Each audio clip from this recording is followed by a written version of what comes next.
एक और प्रश्न है कि क्या जो भगवान को प्राप्त कर चुके हैं, भगवान के चरणों तक पहुंच चुके हैं, भगवान की शरण में हैं, भगवदीय जीव हो चुके हैं, क्या उनके जीवन में दुख सुख नहीं आते क्या? बोलो, आते हैं कि नहीं आते? झांसी मेडिकल कॉलेज है, बड़ा हॉस्पिटल है, महारानी लक्ष्मीबाई मेडिकल कॉलेज और हॉस्पिटल भी है। तो हमारे ये संत जो हैं राघवेंद्र दास जी, सबसे बड़े जटा वाले महंत श्री राघवेंद्र दास जी, गोवर्धन वाले महंत जी,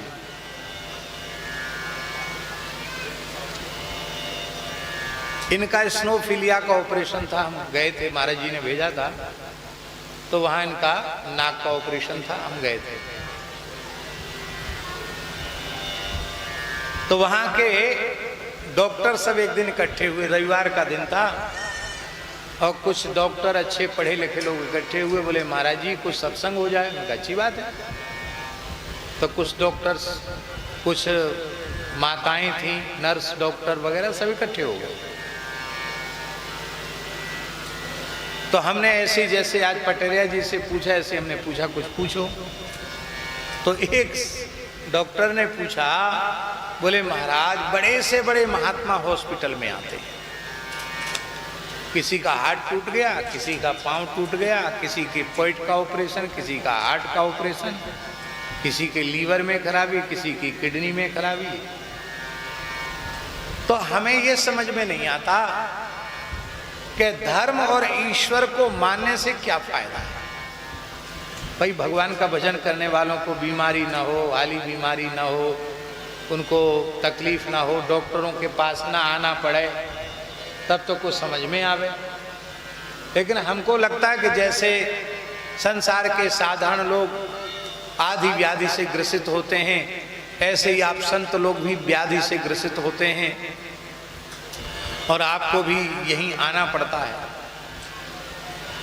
तो हमको तो समझ में आता कि ये धर्म और ईश्वर, इसको मानने से, इनकी भक्ति करने से कोई विशेष फायदा नहीं है। ज्यादा पढ़े लिखे लोगों का दिमाग ऐसे ही होता है। हमने उनको कहा कि बिल्कुल ठीक है, आपका ऐसा विचार है और कोई फायदा नहीं है तो आप मत करिए। पर हम लोग फायदे के लिए नहीं करते। तब किस लिए करते हैं? हमने कहा देखो, कर्म के 3 विभाग हैं, संचित, क्रियमाण और प्रारब्ध। जो वर्तमान शरीर से हम जो कर्म कर रहे हैं वो क्रियमाण है, और क्रियमाण कर्म संचित में जाते हैं, और संचित से जो इस जीवन में, इस जन्म में, इस शरीर को भोगने के लिए जो निश्चित हो चुके हैं उसका नाम है प्रारब्ध।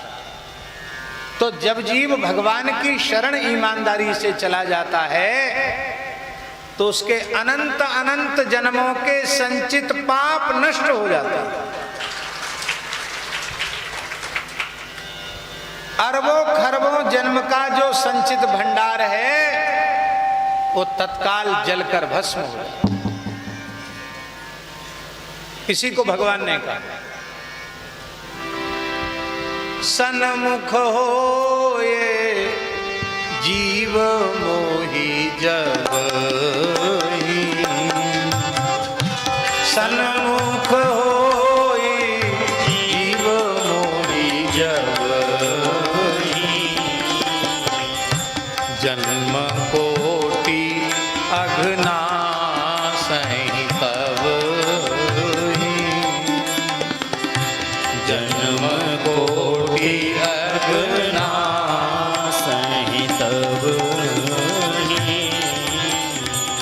कितना बड़ा खाता खत्म हो गया, करोड़ों जन्मों के पाप तो समाप्त हो गए। जहां से हर जन्म में प्रारब्ध बनता है वही खत्म हो गया, स्टॉक खत्म हो गया।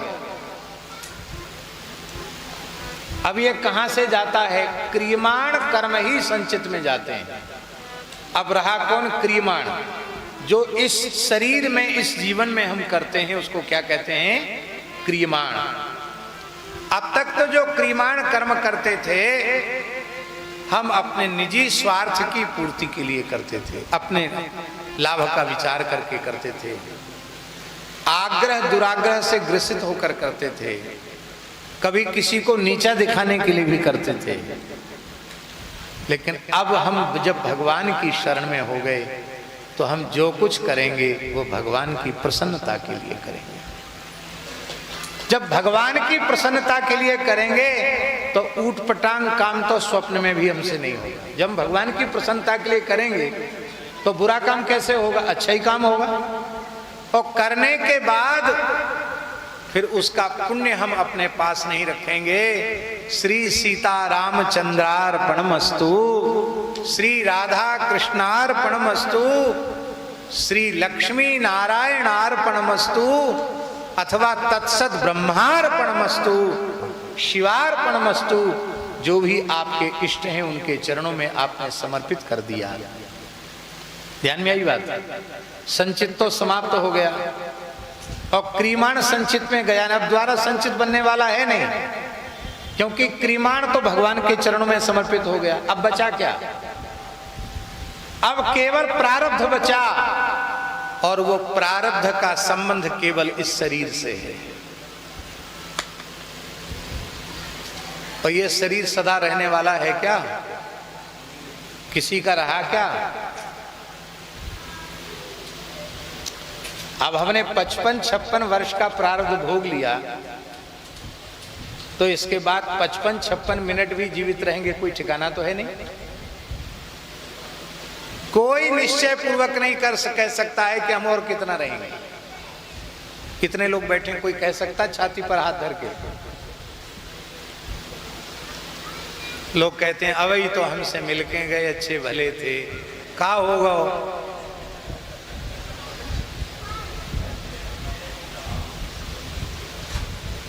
हमारे पास बैठ के चाय पियते, का होगा?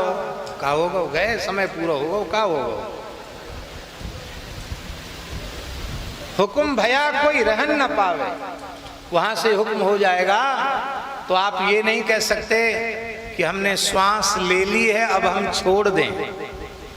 ज्यों लेखे की श्वास गई आवत न बहोरी, श्वास छोड़ दी है तो आप ले नहीं सकते, और ले ली है तो छोड़ नहीं सकते। समय पूरा हो गया।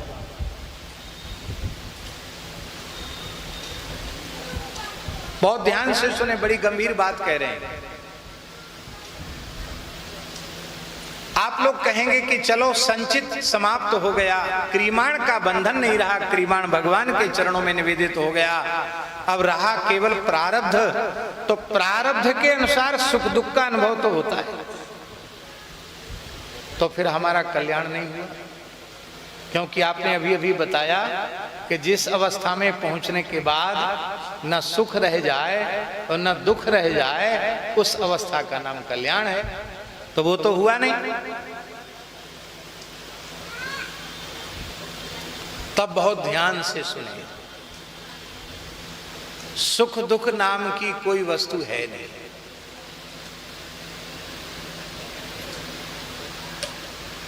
न सुख है और न दुख है, सुख भी नहीं है और दुख भी नहीं है। आप लोग कहेंगे आप बहुत झूठ बोलते हो, वैसे लोग रो रहे हैं, कोई हंस रहा है, कोई रो रहा है, आप कहते सुख दुख नहीं। अब हम एक उदाहरण आपको दे रहे हैं, हमारी बात गलत हो तो बिना किसी संकोच के टोक देना। अब तो प्रतिबंध लग गया सार्वजनिक स्थानों पर धूम्रपान करने पर। पहले तो धुआं धक्कड़ खूब चलता था, और विशेषकर बुंदेलखंड की बसें, क्या कहना। उस समय रोड भी बहुत अच्छे नहीं थे। झांसी से बस में बैठते थे और प्रायः खड़े होके आना पड़ता, या 2 की सवारी पे 3 सवारी और 3 की सवारी पे 4 सवारी। उस समय भी पीछे धक्का लगे तो आगे जाओ, आगे धक्का लगे तो पीछे जाओ। एक बार बैठ के आ रहे थे, पूज्य गुरुदेव भक्तमाली जी भी थे, एक कोई बड़े बूढ़े इसी क्षेत्र के आदमी रहे होंगे, भीड़ बहुत थी। तो आगे वाले, ए बब्बा इतने कहाँ गए, पीछे जाओ। और ए बब्बा पीछे कहाँ जा रहे, आगे जाओ। तो बहुत गुस्सा में वो वृद्ध बोले, हे भगवान कहाँ मर जाएं, ऐसी दौड़ पदौर मची, पीछे बाएं कह रहे हैं आगे जाओ, आगे बाएं कहे पीछे जाओ। और का ठाड़े तो नचन लगवे का। महाराज जी बहुत हंसे। महाराज जी सीट पर बैठे थे, हम भी बैठे थे। बोले देखो ये कितनी शुद्ध बात उन्होंने अपने मन की बोली। तो चलो ये तो ठीक है, अब तो बसें भी खूब चलने लग गई, यातायात के साधन खूब हो गए। टीकमगढ़ जिले में रेल तो थी ही नहीं, अब रेल आ गई। और जैसे ही लोग बैठते या खड़े होते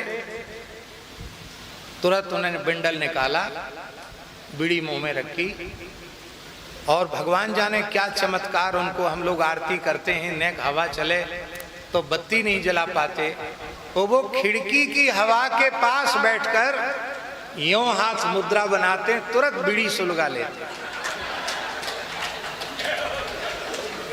और मुंह से धुआं पीकर नाक से निकाल देते। आंख से निकालते हैं कि नहीं भगवान जी, तुरंत नाक से धुआं निकाल देते। अब बगल में हम बैठे हैं, बगल में हम बैठे हैं सीट पे। अब हमारी स्थिति ये है कि धुआं जैसे ही नाक में बीड़ी सिगरेट का गया कि हमारा माथा घूमने लग जाता, चक्कर आने लग जाता, क्योंकि इतने सात्विक वातावरण में रहते हैं कि कोई नशे की चीज दूर दूर तक आसपास नहीं। अब बस से उतर भी नहीं सकते, बगल वाले को मना नहीं कर सकते। अब देखो एक ही चीज है, पर हमारे मन के प्रतिकूल है तो हमें उससे पीड़ा हो रही है, और दूसरा व्यक्ति है उसके मन के अनुकूल है तो उसको बीड़ी धोंकने में सुख मिल रहा है। तो अब बताओ, यदि सुख और दुख अलग अलग चीज होती तो जिस चीज से दुख होता तो सबको दुख होता, और जिस चीज से सुख होता तो सबको सुख होता है।